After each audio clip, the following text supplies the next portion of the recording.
What's going on, people? We about to get right into this. This time from the 76ers family. Listen, man, we about to get right into it. Post-game recap. James Harden, Philadelphia 76ers. James Harden, Joel Embiid, Philadelphia 76ers. And I might say Tyrese Maxey, too. We'll get into that in a second. Big three status on the way. But we're going to get into that. But listen, it was James Harden's home debut at the Wells Fargo Center. I'm a season ticket holder. I usually go. I didn't go to this game for obvious reasons. You know, you get the, you sell them big games or whatever. Yeah, it was his first game at the Wells Fargo Center. Everybody was excited. Sell out. Let's just dive straight into let's get straight into it, because nationally, it's been a lot of national hate, a lot of national pundits saying that, wondering how the fit's going to work, which is funny to me, because all these teams are wondering about us playing. We beat these teams without James Harden. So, you add James Harden to the mix and everything. But you know what? Let's get into it right now. Listen, let's just get straight into it.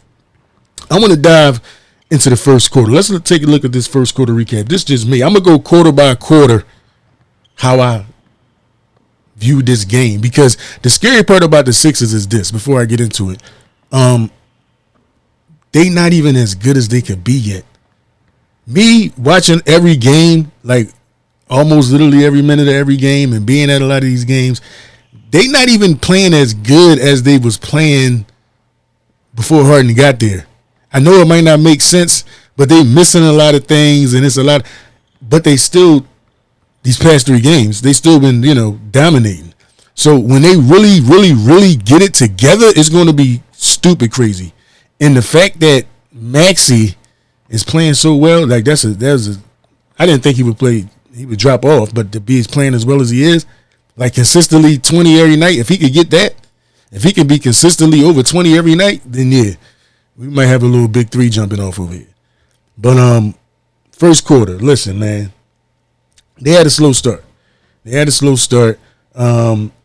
a lot of the thing I was noticing straight from the jump too was it was a lot of wide open threes. Like the Knicks had a few wide open threes. That's something we're going to have to, as Sixers fans, we got to pay attention to when the playoffs come, when we start talking about defense and things like that. You got to pay attention. We got to worry about that, because it was a few little spots where, I seen there was a lot of wide open threes there that worried me a little bit. You know what I mean? R.J. Barrett got off in the first quarter. He got off in the first half, really, the whole first half. I see that Paul Millsap, he got the energy, but he's still finding his way out there a little bit too. And B started off slow. He had 3 field goal attempts with 6 minutes left in the half. You understand? Seemed like he was.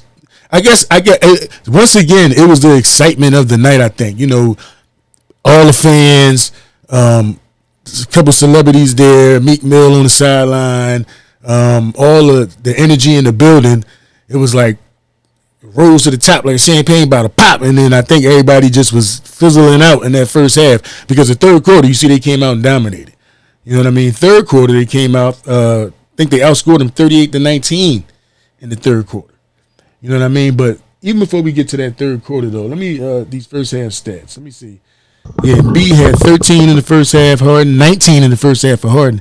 Maxey had 4 points in the first half. He came on strong in the second half.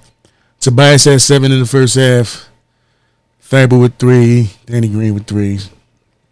And Shake had 6 in the first half.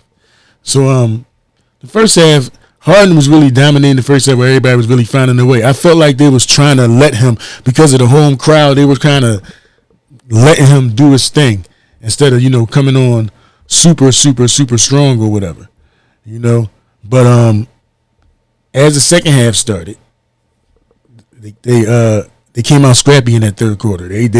Tobias came. Embiid came out straight from the gate. Boom! I think he did a little shake move. Got the assist from Harden, foul. for the they got back into they flow there. Once the third quarter jumped off, they ended up outscoring them 38-19 in the third quarter. I know the Sixers had 7 threes in the third quarter. Maxey ended up with 11 points in the third quarter. Embiid had 10 points in that quarter, and they ended the quarter up 13. You know what I mean? 38, like I said, 39 to 18 outscored them in the third. So it was pretty much a wrap from there. The fourth, they kept it going, and they got their shot percentage up. I think Embiid, Maxey, and Harden all shot over 50% from the field, which is crazy. You know what I mean? I understand it's against the Knicks. I understand that, but, it is what it is. You play.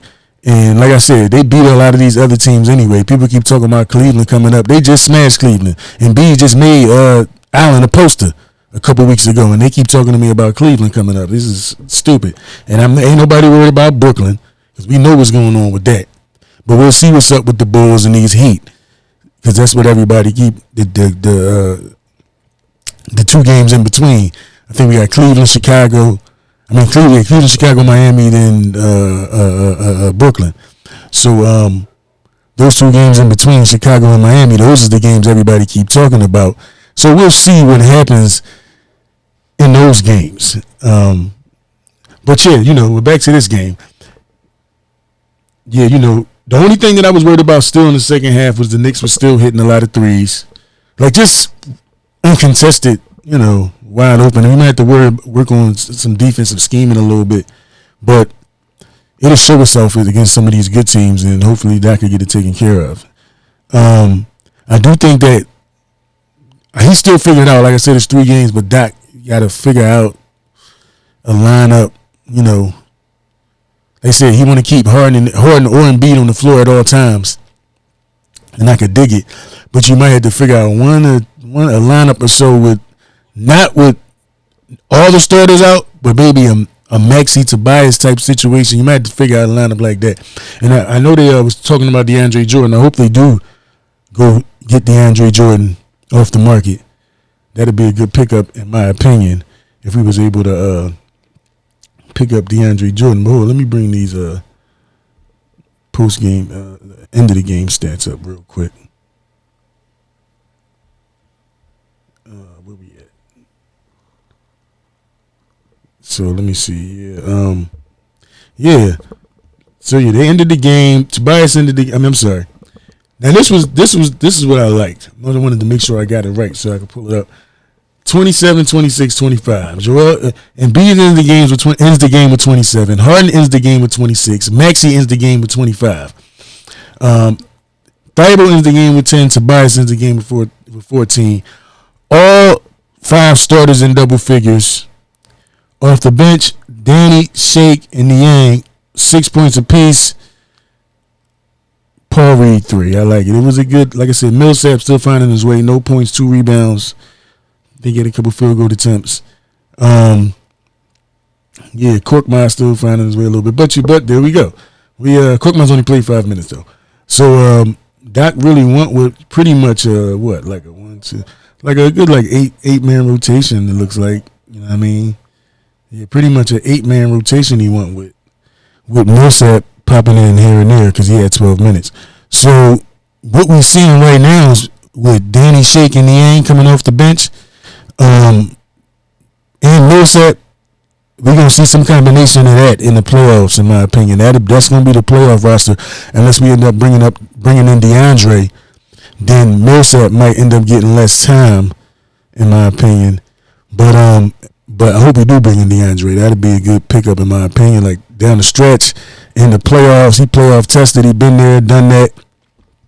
But But like I said, we've been picking up a lot of national hate, and it's cool, because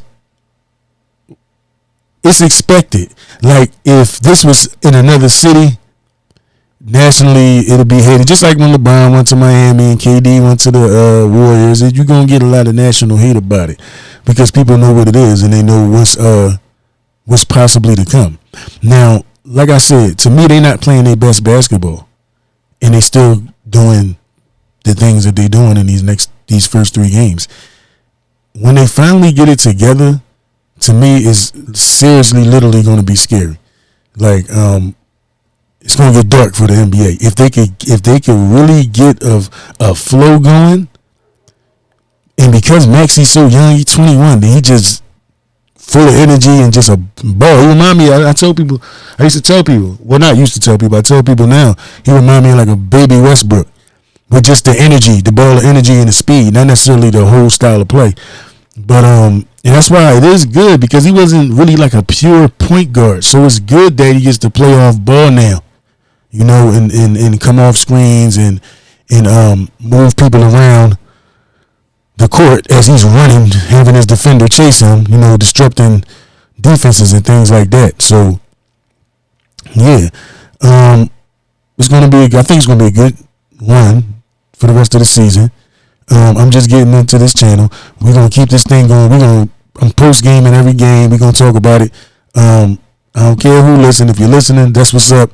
Like, subscribe, all that stuff they be talking about on YouTube. But really, man, this is a channel for real Sixers talk.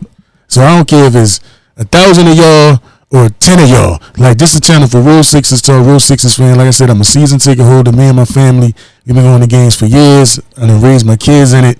So it's good that it blossomed to this right now, where at least, like I said, we have a tangible shot at winning the championship. Like, it's not set in stone that we will win the championship. We still got to work for it.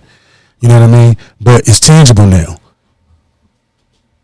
You understand? So with it being tangible and with it being a possibility,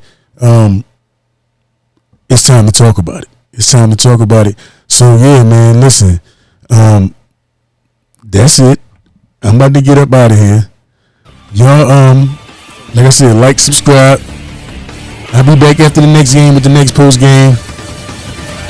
It's your boy Time from the Sixers family, man. I'm out of here.